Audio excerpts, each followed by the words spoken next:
Okay, this has really stuck with me. This just this whole day, just everything in this whole day, from the fighting on YouTube, from the woman who, I adore you. Don't think I don't. I do, but I just really don't know who you are. This just made my day. Made my day. Um, you know, it's just the Lord's making me. I was done, but I got to come back and say this. I have, you know, I have the same fears as everybody else, or I did have. I did have.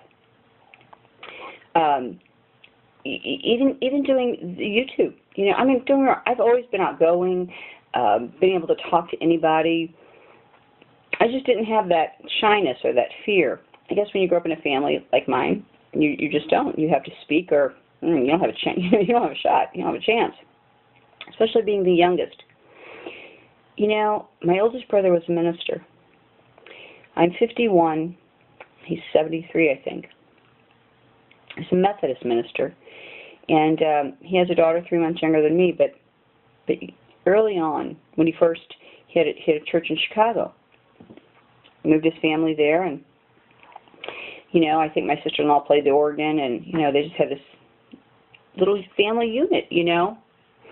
Well, you know, the enemy came knocking, right, and you know, flashed the world in front of him, a nice world too, you know, and he went with it, and still keeping his you know, his love for God and his vows and that, but the full-time ministry, you know, was left behind.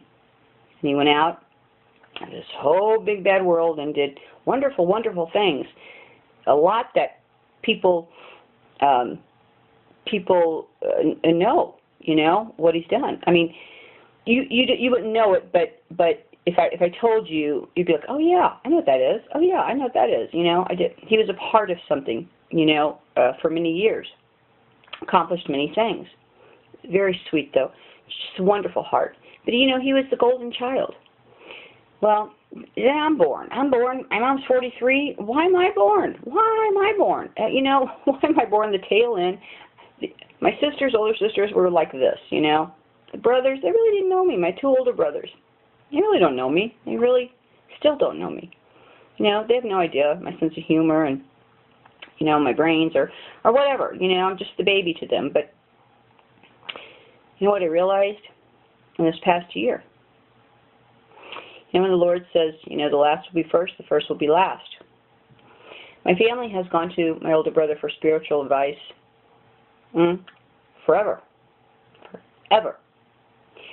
Not realizing, you know, yes, he did weddings. Like everybody gets married in a family. You know, he comes in and he performs the ceremony. He has done it for many people. Okay. But last year I watched him at one of my nephew's weddings. I didn't see God in him. I didn't feel God in him. I didn't. It was a sad day for me. And you know, a few of my other ones noticed it too. There was something different. I mean, he went through the motions. He mimicked the words. But I didn't see God in him, and I didn't feel God in him. I didn't. And, you know, and after all that time loving the Lord and being this person that everybody looked up to in the family,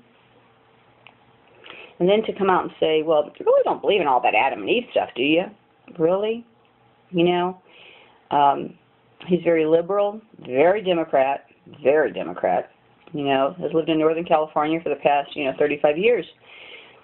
But like I said, you know, became very worldly. His attention, you know, his head was turned, okay? His face was turned. So here I come, right? Here I come. Why? I don't know. Then all of a sudden, you know, my life and my years with the Lord. And so I know why I was born to this big old family of 9, you know, as the baby. You know, whether or not my family listens to me, I can't tell you. Don't know. You know, because, again, they haven't known me for a very, very long time.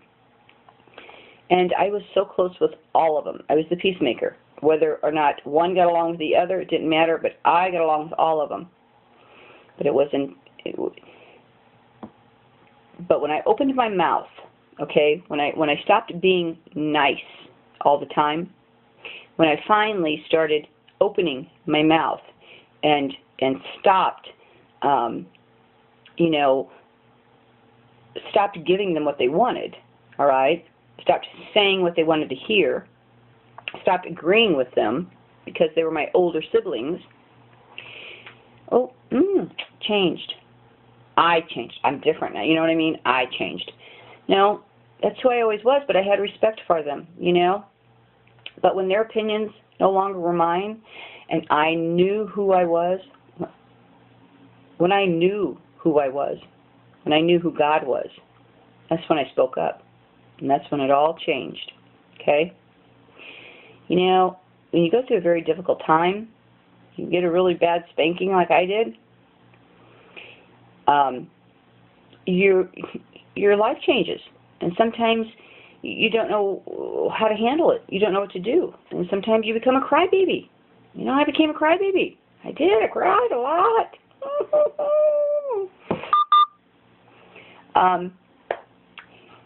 And they weren't used to that. They used to me being the baby. But they weren't used to me being the crybaby. Okay? You know, pull up your tube socks. You know, your striped tube socks with your body. I mean,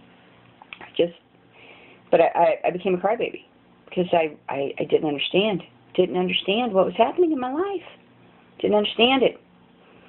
I was broken. I was broken. Okay? And the people that I had always been there for, and even when I might have gotten tired of them crying, but I still was there. You know, I was the house that everybody was welcome. I was the home that everybody could come to if they needed a place to stay, if they needed a place to live. If anybody was having squabbles with their spouse or whatever, there it came, me. Any child needed a place to live, came to me. No questions asked. Loved them like my own. A lot of people aren't capable of loving somebody else's children as their own, and I am, and I thank God for that. It's very important, but I am. But when I finally spoke up, is when it changed. But when I became the crybaby, they didn't want to hear them. They turned the monitor off. Okay, they turned the monitor off, and it was like, I just don't know what to say. No, just you're not. We're not home. Okay, we're not home. It's we're not home. Broke my heart. Broke my heart. Broke my heart. So, wait a minute, baby. Wait a minute.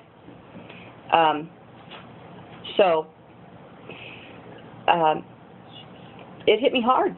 Hit me hard. Took it very personal. Very, very personal. I did. Who wouldn't? Who wouldn't take that personal? Then I had to finish my crying, you know, but it made me realize, you know, that just because my life stopped, that didn't mean that theirs did. And it didn't mean that, you know, they just didn't understand. That's all.